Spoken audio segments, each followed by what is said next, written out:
Chapter 13. Should we invite them over more often? Scene 1. Fort Gray District. Block party. Damn, babe. You trying to be my twin or something? Ryan eyed her wife's matching yellow outfit as they strolled into their neighborhood's block party. Please, you know you copied my style. Sophie couldn't deny it. They were that couple now who coordinated their outfits. More like you've got a bad habit of raiding my closet when I'm not looking.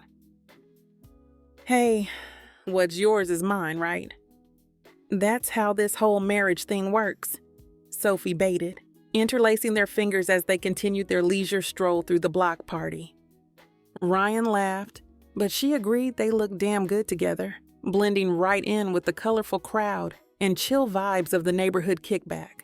The smell of seasoned burgers and BBQ ribs drifted past, tempting their senses to indulge in all the grilled meats and bad foods. Kids rushed by planning and chasing each other.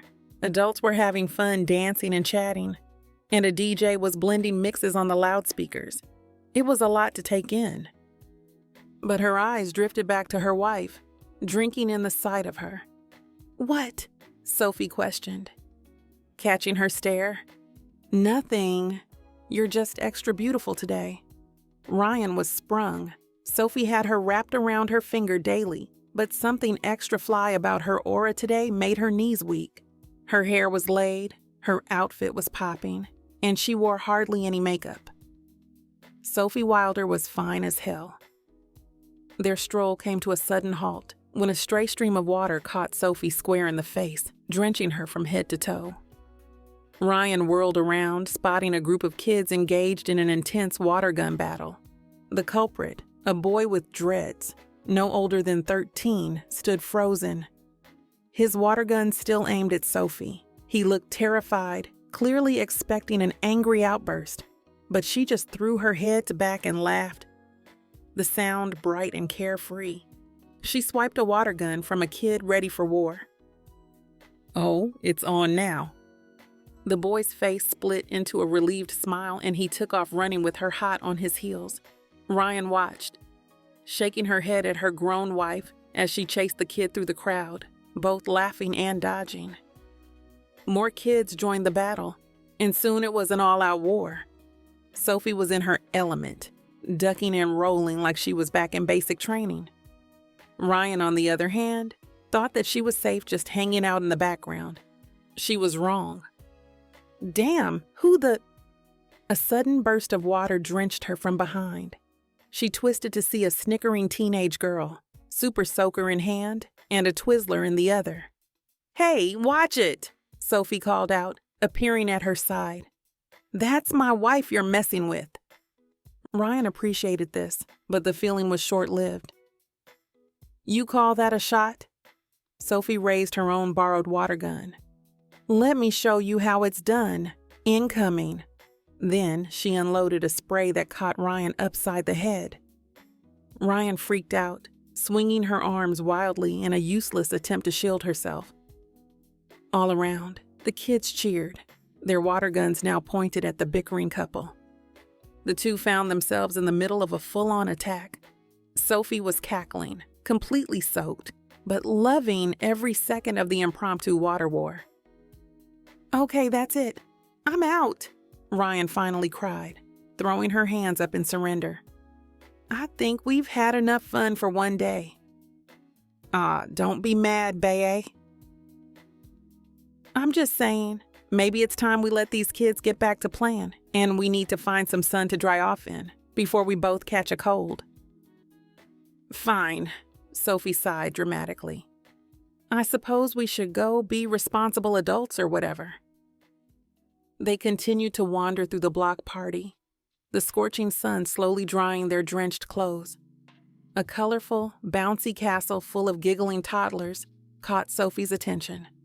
She watched as the little ones, no older than 4 or 5, tumbled and played without a care in the world. She smiled as her mind floated to another world, imagining a miniature version of Ryan bouncing among them, all wild curls and up to no good grins. That idea hit her right in the chest. leaving her yearning for what could be. There were so many things Sophie hadn't told Ryan yet, so many hopes and dreams she'd been keeping close to her heart. It wasn't that she didn't want to share them. God, there were times when the words burned on the tip of her tongue, desperate to be spoken aloud. But the intensity of her feelings, the depth of her love for Ryan, sometimes scared her. They had both been through so much and had built walls around their hearts to protect themselves from the hurt and disappointment of the past. Sophie didn't want to push too hard, too fast, and risk scaring her away. Still, she imagined lazy weekend mornings, waking up tangled in each other's arms with no mission to rush off to. She pictured holidays spent surrounded by friends and chosen family. And sometimes, in the quiet moments when she allowed herself to dream, Sophie wondered what their children might look like. A perfect blend of her and her Ryan, with the latter's quick wit and her own determination. It was a level of commitment Sophie had never allowed herself to contemplate before, a future she'd never dared to hope for. But with Ryan, she wanted it all. While the thought of taking things to the next level with Ryan made her excited, she felt this lingering uneasiness she couldn't quite put her finger on, with the high-stakes, high-risk nature of their profession. Was it even feasible to think about starting a family? She remembered Ocean mentioning how his wife, once an agent herself, had to step back from active duty when she became pregnant. Sophie wondered if that was a path she and Ryan could walk together when the time was right. Could that be an option for them someday? A way to have both the job and the life they wanted? Lost in her thoughts, Sophie almost didn't notice when Ryan suddenly grabbed her hand. "Babe, look." Ryan pointed to a group of adults engaged in a game of cornhole. "We gotta get in on that action." Sophie allowed herself to be tugged along by her energetic wife. She decided these thoughts, begging for a conversation with her wife, could be shelved for another time. They were drawn to a spirited game of cornhole, where another couple was engaged in an animated match. They watched from the sidelines, chuckling at the playful kidding between the husband and wife. "Come on, baby. Is that all you got?" the man taunted. "I thought you said you were going to make me eat my words." "Oh, you just wait." His wife rolled her eyes, smiling. "I'm about to wipe that smug look right off your face." Their dynamic reminded the Wilders of their own competitive nature, and they couldn't do anything but laugh along with the horseplay. "Damn, they sound just like us, don't they, Soph?" "Yeah, it's like looking in a mirror." Overhearing their comments, the man turned to face them. "Y'all think you could do better?"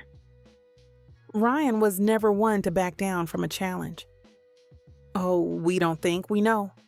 Please, be my guest. Someone needs to put this man in his place." The woman stepped forward, extending her hand to Ryan. "I'm Mary Hamilton, and that goofball over there is my husband, Marquis Hamilton." The woman laughed, handing her beanbag to Ryan. "Nice to meet you, Mary. I'm Ryan Wilder, and this tall drink of water right here is my wife, Sophie Wilder." Squinting her eyes at the tall drink of water comment, Sophie still returned Mary's handshake with a slight smirk. "Nice to meet you both. Rye, go show him what you got, honey." "With pleasure. I gotta say, that's a really cute necklace." Ryan nodded at the wooden snake around Mary's neck. "Where'd you get it?" Mary touched the pendant. "Oh, this old thing. Marquis surprised me with it on my birthday when we were just starting out. Guess you could say it's my lucky charm." The game began, and it quickly became apparent that Ryan and Marcus were evenly matched.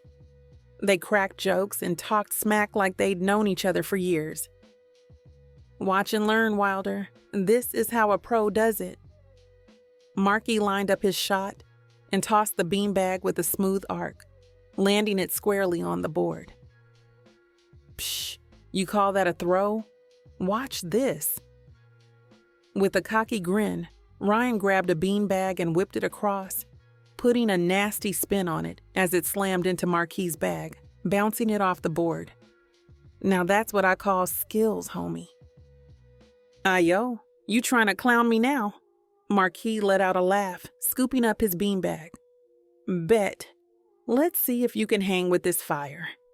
He tossed the bag up, putting some serious English on it as it banked perfectly into the hole.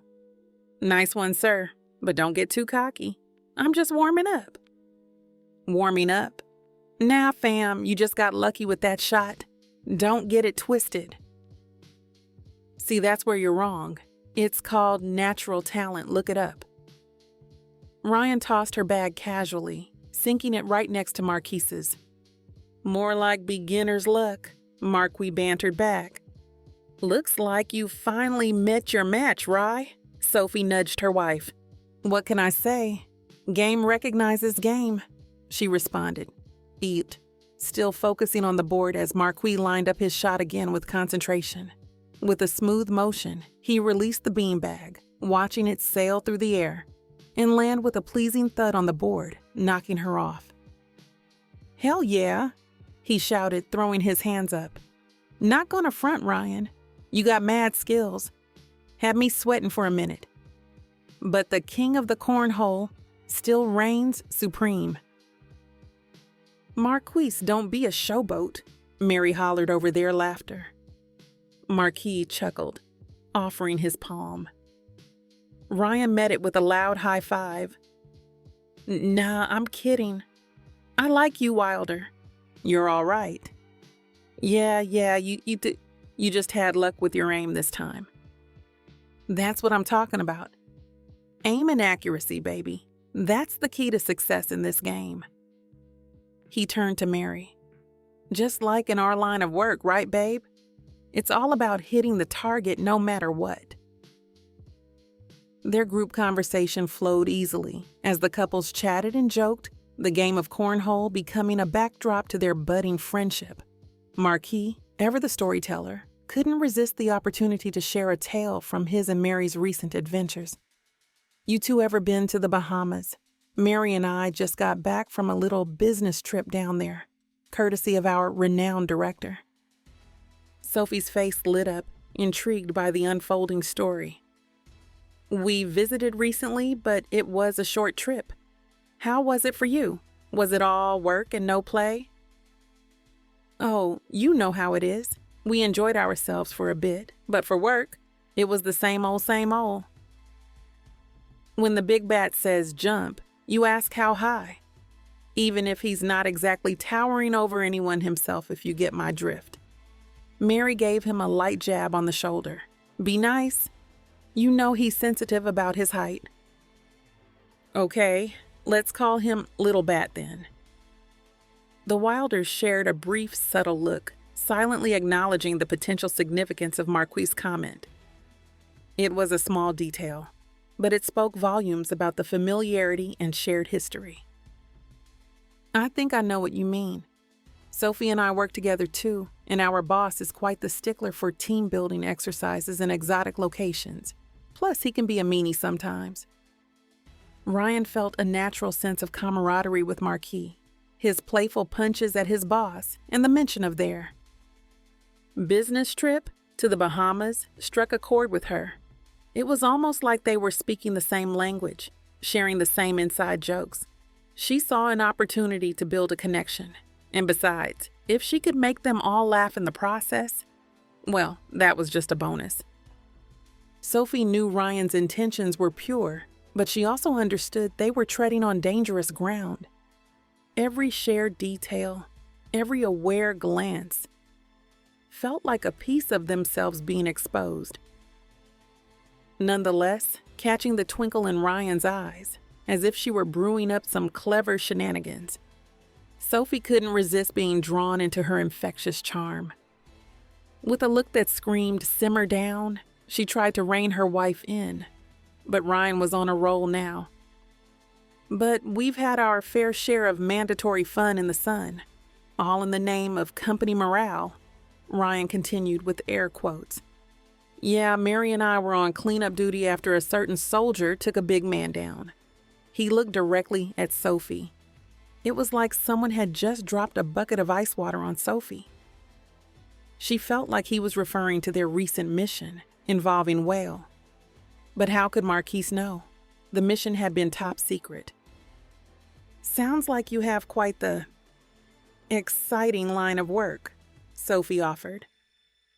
Traveling to exotic locations, rubbing elbows with the bigwigs. Sounds nice. Oh, you have no idea. The perks are great, but the job can be a real killer sometimes, if you know what I mean. Ignore him. He thinks he's so clever with his little jokes. Mary tried to set the other couple with comfort. The conversation returned to the game, but the Wilders were on edge knowing that there was more to Marquis and Mary than what met the eye. It was a game of subtle nods and coded language, each trying to read between the lines without exposing their whole hand. So what do you two do for a living exactly? Sophie casually asked Star, looking to steer the conversation. Oh, Marquise and I are in the business of problem solving. We met on the job. We help our clients navigate complex situations and come out on top. Sounds intriguing. And here I thought Sophie and I were the only ones with a knack for getting out of sticky situations. Looks like we have more in common than just our cornhole skills, Wilder. Marquis lit up like he was in on some inside joke. They all laughed. The real deal behind their gigs left unsaid but understood. When the game ended, they headed over to an Italian ice machine for a refresher. Mary turned to Sophie and Ryan with curiosity. So, how long have you two been doing this? Sophie played dumb. Doing what? Mary and Marquis both chuckled. I don't know, Mare. This beautiful couple looks like they've been doing this together now. Maybe 3-4 years. He sized them up. We've been together for over a year, Ryan said, setting the record straight. Oh shit. Marquis whistled, impressed. Y'all got that real couple vibe that takes some years to perfect. We are a real couple, Sophie insisted firmly. The air became thick and awkward with tension as they all eyed each other up and down. Then, out of nowhere, Marcus and Mary started cracking up, laughing their asses off. Yet Sophie wasn't having it. She cocked a fresh arched brow, their response leaving her confused. What's so damn funny? Marquis' eyes were full of amusement, shifting his stare between Ryan and Sophie. Scene 2. Can you believe it, Soph? We found another married couple from Black Bat. What are the odds?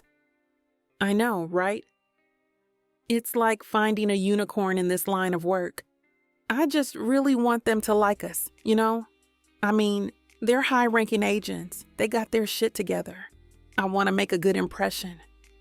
Sophie watched as Ryan started frantically straightening couch cushions and wiping non-existent dust from the countertops. Cleaning when stressed was usually her thing, not that of her wife's. Babe, relax. They're going to love you. And if they don't, well, fuck them. Ryan snorted. Thanks, baby. You always know just what to say, don't you? She glanced at the clock. Hey, help me pick out a good bottle of wine before they get here. They made their way to the wine cellar, which was filled with bottles they collected over the past year during their various trips and missions.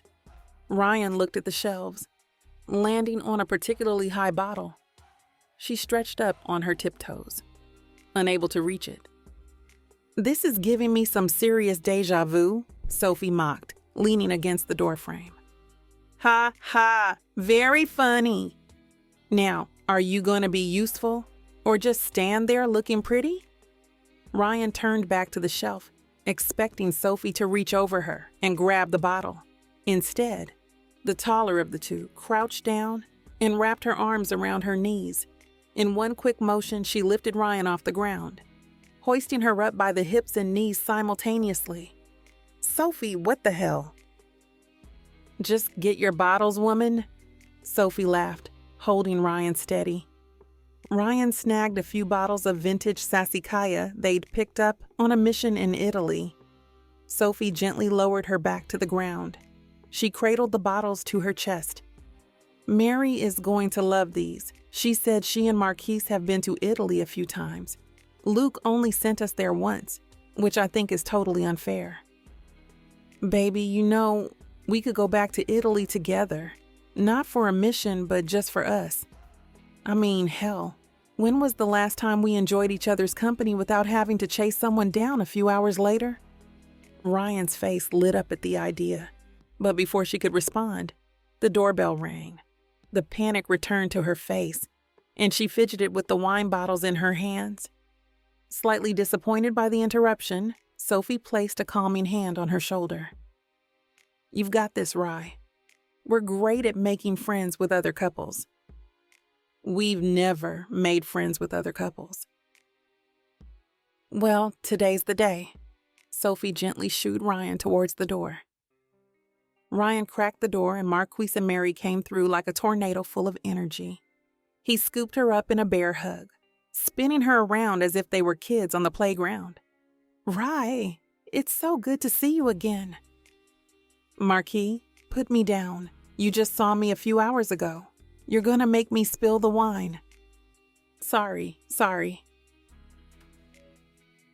I'm just so excited to be here. To see y'all. Meanwhile, Mary pulled Sophie into a hug. Soph, darling, you look fab as always. Sophie returned the hug, then looked down at her outfit, leather pants and cream tank top, something she had changed into after they left the block party. Thanks, Mary. It's great to have you both here. Marcus stepped further into the living room, taking in the spacious, tastefully decorated space. Damn, this house is dope as hell. He ran a hand along the back of the leather couch. The agency didn't give me anything like this on my first go-around. A silent fist bump passed between Ryan and Sophie as Marquis bigged up their place. They'd put in work to make their house feel like home, so it hit different hearing someone recognize the vibe they created. Mary, on the other hand, seemed more reserved. She looked around the living room, settling on the fish tank in the corner. She approached it, looking at the colorful fish swimming idly inside. Is that a goldfish? She tapped the glass lightly. Did it come with the house? It looks a bit out of place. Sophie walked over to stand beside her, her words gaining a slight bite. That's Oscar. And he's not a goldfish, he's an Oscar fish. He's family. Mary looked up, surprised by the passion of her response. Oh, I'm sorry. I didn't mean to offend. No, it's okay. Oscar means a lot to me. Catching the weird energy, Ryan swooped in, flashing her pearly whites. Who wants a tour of the house? We can start with the entertainment room and work our way down. Marquis clapped his hands together. Hell yeah, I gotta see how big your TV is. Lead the way. While Ryan led Marquis towards the stairs, Mary hung back with Sophie. I really am sorry about the fish comment. I can see how much your pet means to you. Thanks, and I'm sorry too for coming off defensive. I know it might seem silly, but Oscar's been with me through a lot. He's a constant in a life that's always changing. I get it. With what we do, we have to hold on to the things that ground us. For you, it's Oscar. For me, it's my collection of vintage records. Whoa, you collect records too? With the mini fish beef squashed, they trailed behind their spouses, feeling a new kind of bond brewing between them. Maybe this friendship could be good for all of them. After the tour, the wine flowed, and so did the chat. Marquis entertained the group with tales of his and Mary's adventures, his animated motions nearly knocking over his glass. So there we were, 40,000 feet in the air, ready to jump out of a perfectly good airplane. Our target? Some bozo who was making a getaway in a private jet? Mary nodded. We'd been tracking this guy for months, and this was our only chance to catch him. So we strapped on our parachutes and leaped out of the plane right onto the wing of his jet. Wait, Ryan paused them. You landed on the wing while it was in the air? Yep, Mary and we're trained in halo jumping. That's high altitude, low opening. Basically, we can jump from crazy heights and wait until the last second to pull our chutes. Marquis was full of himself now. That's insane. I mean, I've jumped out of a few planes, but never onto another one. Sophie couldn't believe her ears. Mary took a sip of her wine. It was a bit touch and go there for a minute. The wind was whipping around us, and the jet was starting to bank to the side. I thought for sure we were going to slip right off, but we managed to get our footing. He draped an arm around Mary's shoulders, kissing her forehead. We made our way to the emergency hatch and broke inside. The dude was so shocked, he didn't even have time to reach for his gun. Damn, that's wild. Ryan felt her pulse racing just picturing that crazy situation. How did you even get him back to the ground? Well, let's just say he had a choice. Either come with us willingly or take a dive without a parachute. The table went wild with laughter, but Ryan and Sophie's chuckles had a nervous undercurrent. They exchanged glances, both thinking, these two are on a whole other level. When the laughter died down, Marquis raised his glass to living life on the edge, to our new friends, and to the crazy stories we'll be telling for years to come. The others raised their glasses, clinking them together in a toast. The absurdity and danger of their lives as secret agents were both exhilarating and terrifying, a reality that only they could truly understand. Damn. Though our lives are crazy, it is tough sometimes. Balancing the job and the relationship can become a challenge. Sophie nodded, reaching for Ryan's hand under the table. Right? It's like you're always wearing a mask, even with the one person you shouldn't have to hide from. Ryan gave the hand a squeeze, a silent show of support. But you two seem to have it figured out. 6 years? That's impressive. Oh, we're still learning as we go. But having a partner who gets it, who's in the trenches with you, that makes all the difference. I'm so happy to have Mary with me. Have you ever met other agents outside of work? Like socially? Sophie tilted her head curiously. A few times. Yeah, Marquis said. When you've been in the game as long as we have, you develop a sixth sense for spotting other agents. It's in the way they carry themselves, the way they observe their surroundings. It's like a secret language that only we understand. Like how you clocked Sophie and me at the block party. Exactly, Marquis confirmed. Speaking of, Sophie interjected, we weren't aware of any cleanup duty assigned to the whale case. How did you recognize it was us? It's something we handle every so often, probably a few times a year. But normally, we typically aren't hip to the names of the other agents we mop up for.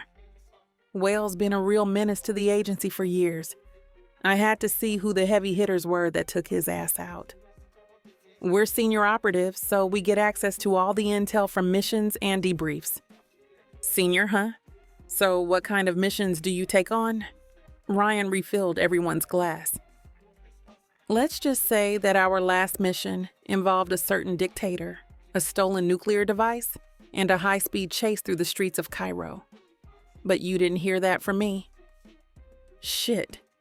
That's wild. So do you two know Julia and Ocean? They mentored us when we first joined. They're pretty cool, Sophie said.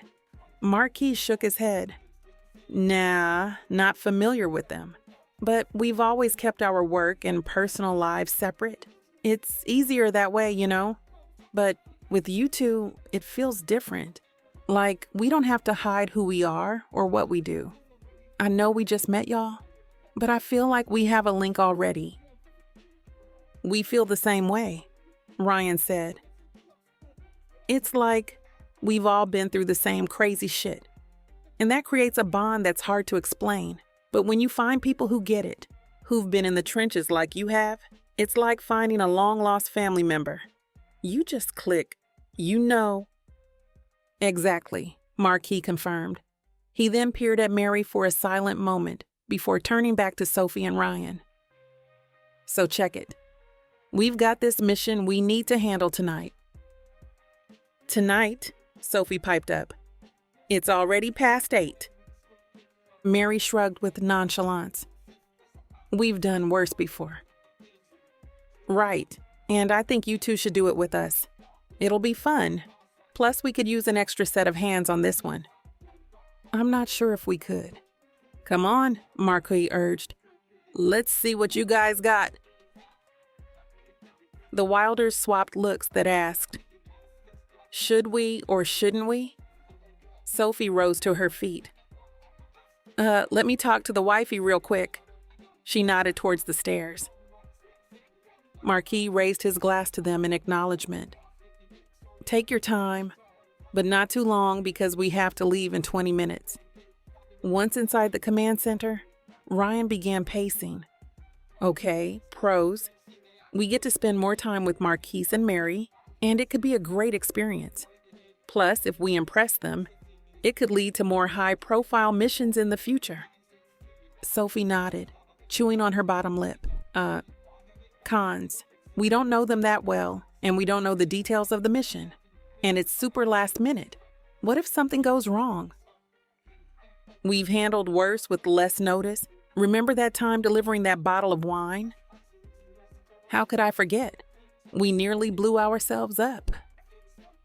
Hey, the key word there is nearly.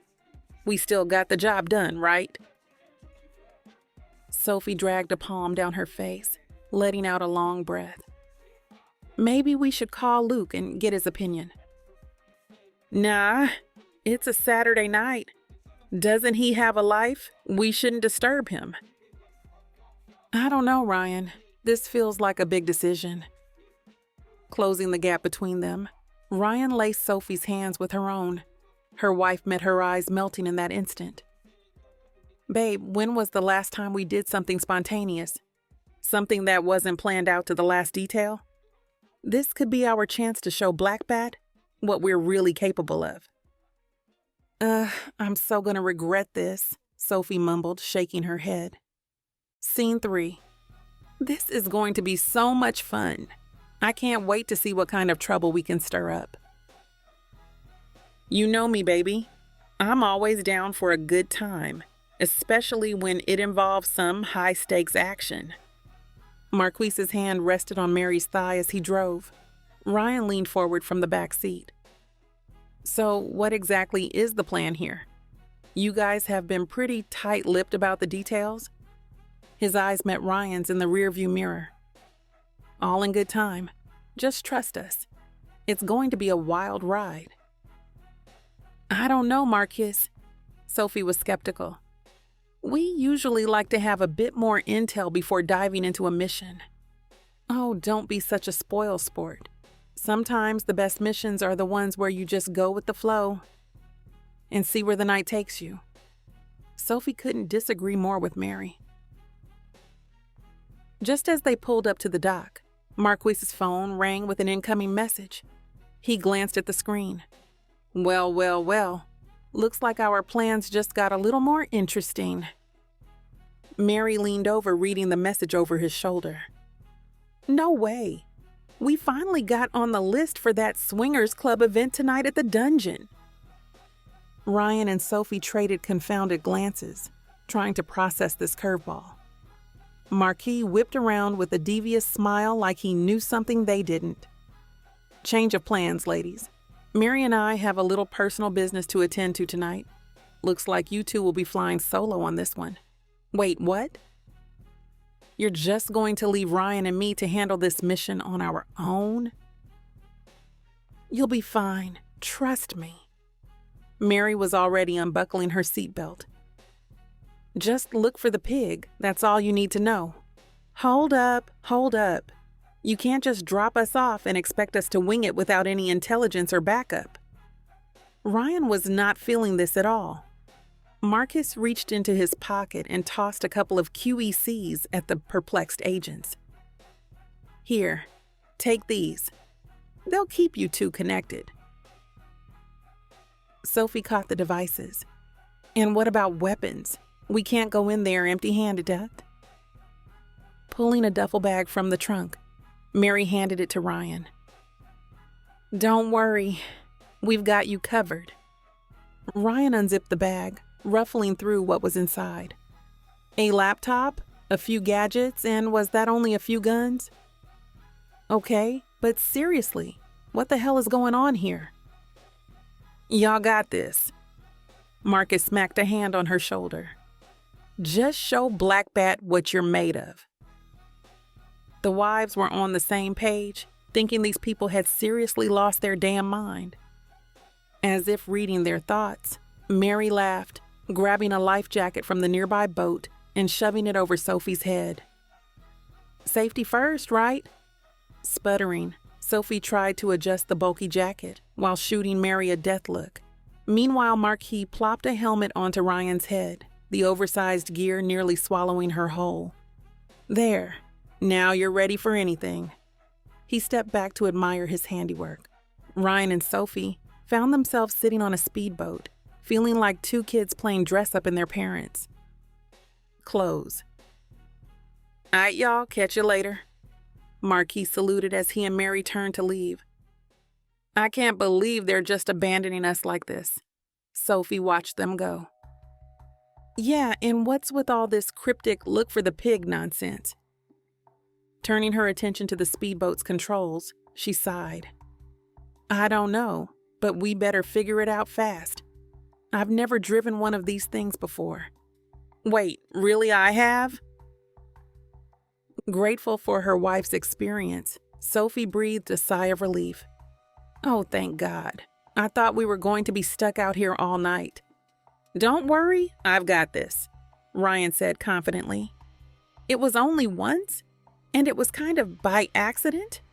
But how hard can it be? Relief quickly turned to horror for Sophie. As she processed Ryan's words. Wait, what? An accident. What do you mean by accident? But the other woman was already ramping up the engine, the speedboat jerking forward with a sudden shake. Sophie grabbed onto the sides as they sped off into the unknown across the choppy waters at breakneck speed.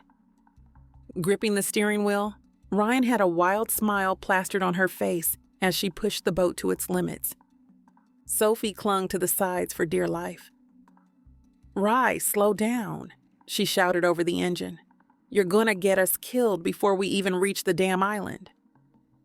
Relax, babe, Ryan laughed, the wind whipping through her hair. I've got this under control. Besides, a little danger never hurt anyone, right? Yeah, tell that to my stomach, Sophie muttered under her breath while the remote island facility neared ahead. They approached the island, the speedboat slowing to a stop as they searched for a suitable place to dock. Cutting the engine, it was silent surrounding them. Fiddling with the new QECs Marquis had given them, Ryan tried to gather intel on their target and the prison layout. Damn it, these things are useless. Sophie snatched the device from her. Let me try. There's got to be something we're missing. Despite their best efforts, the QECs remained uncooperative, leaving them with more questions than answers. Mary's obscure message about looking for a pig stayed in their minds. They infiltrated the prison complex, relying on their skills and instincts to cross the complex security measures. Guards patrolled the perimeter, their weapons ready, while high-tech surveillance systems monitored every inch of the facility. Her fingers flew across the laptop that was in the bag. Ryan's hacking skills put to the test as she tried to bypass the security protocols. Come on, just a little more. Meanwhile, Sophie used her tactical ability to keep them one step ahead. She signaled for her partner to take cover, eyes spotting a group of guards approaching. Rye, we need to split up. I'll find the target and you'll create a distraction. Soph, I can't just... Hey, we've got this. Trust me, okay? I'll see you at the meeting point." With a final nod, they parted ways, each taking a different route through the prison. Moving silently through the halls, Sophie's senses were on high alert. A quick movement caught her eye, and she spotted an individual wearing a mask with a unique pig snout. "Pig? Valentine?" she whispered, seeing the name on the prisoner's uniform. She knew that last name from somewhere. On the other side of the prison, after planting a few mini-bombs, Ryan burst into the room and faced off against a group of heavily armed guards. They advanced on her, weapons drawn, but she refused to back down. Her eyes inspected the surroundings, mind racing in search of anything to even the odds. A chair, a fire extinguisher, a discarded pipe. She lunged for the chair, swinging it with all her might. It connected with the first guard's jaw, sending him sprawling. Ducking and weaving, she grabbed the fire extinguisher, spraying a cloud of foam. The distraction worked to her advantage. She slammed the extinguisher into one guard's face while sweeping the legs of another. But they just kept coming. By the time she reached the meeting point, Ryan was bloody, bruised, and breathless. Yet, the sight of Sophie and this pig face gave her a new surge of energy. "Ryan, we have to go now." Yet a new contingent of guards ambushed them. They snapped into fight mode, Sophie and her becoming a well-oiled machine. Fists were flying as they stood guard over Valentine, not letting a single attacker get close. Sophie shielded Valentine with her body, gun firing off round after round. The other woman covered her, engaging the guards in close combat. She was dropping fools from a distance while Ryan was wrecking the guards with her bare hands. But they just wouldn't let up. More guards were rolling in wave after wave. Ryan's muscles were screaming, but she had to push through. Sophie was almost out of bullets, but her expression was stone cold. They needed a miracle. As if on cue, a series of explosions rocked the compound, scattering guards in all directions. The two exchanged a brief, confused look before realization unfolded. The explosives Ryan had planted earlier were going off. Seizing the opportunity, they grabbed Valentine and rushed for the speedboat, dodging bullets from the last standing guards.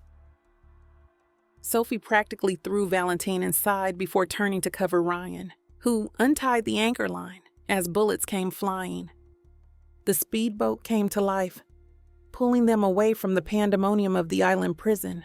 They fell back against each other, lungs burning from the intense chase, but hyped they'd made it out alive. Valentine remained weirdly silent, offering no information or explanation for their situation. But he sat there as if he was expecting all of this to happen. Suddenly, several speedboats appeared, closing in on their position. Ryan gripped the steering wheel tighter, ready to take action, while her partner reached for her weapon and prepared for another fight. But as the boats pulled near, they realized the occupants were not enemies, but rather operatives sent to retrieve Valentine. One of the men called out, "We'll take it from here," as they transferred the masked prisoner to their own boat and disappeared into the night. Left with more questions than answers, the true nature of their mission and the identity of the mysterious Valentine remained shrouded in secrecy. "What the hell just happened?" asked Ryan in a hoarse voice. "I don't know. I can't even begin to unpack that." The name Valentine continued to nag at Sophie's memory, a piece of the puzzle that would be crucial in understanding the bigger picture. Scene 4. Many hours later, Ryan and Sophie limped into their home, looking like they had just survived the apocalypse and went a few rounds with Tyson. While taking their gear off, their phone rang. With a groan, Ryan reached for the device and saw the Hamiltons' faces appear on the screen. Well, Marquis said. "If it isn't our favorite power couple, how did the mission go?" With a quick look between them, Ryan and Sophie kept their poker faces on. Even though they were both running on fumes, there was no way they were going to show any cracks in front of the Hamiltons. "It went well," Sophie replied, steady and confident. Mission completed. Target secured. Mary clapped her hands together. Excellent. We knew you two could handle it. You guys can do this in your sleep, right? Ryan forced a smile, ignoring the throbbing in her ribs where a guard had landed a particularly vicious kick. Yeah, we crushed it, no sweat. Wilder, not gonna lie, you handled yourself like a boss. You're one talented chick. A bizarre sense of déjà vu came over Ryan, making her feel oddly at home despite having no clue what was so familiar. Thanks, Marquis. We make a good team, Sophie and I.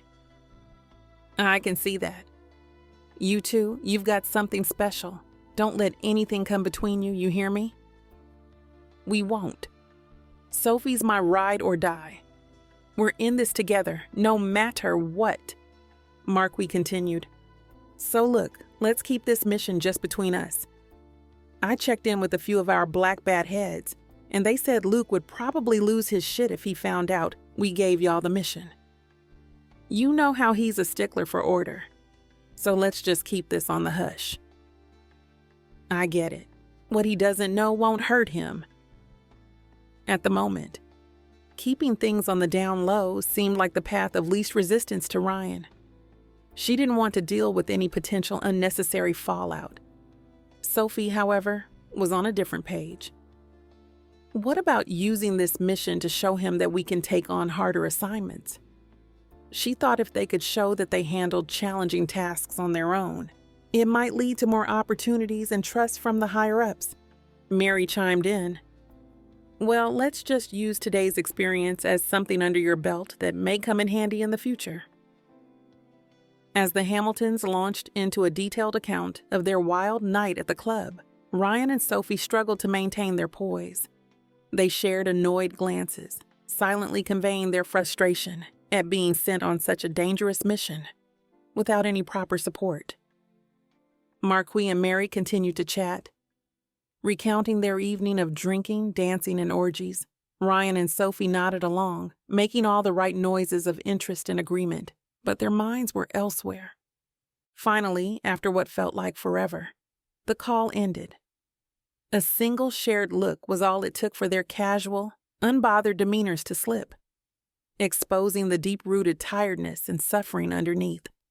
We're never doing that again, Sophie said. The Hamiltons can't come back over. They are weird.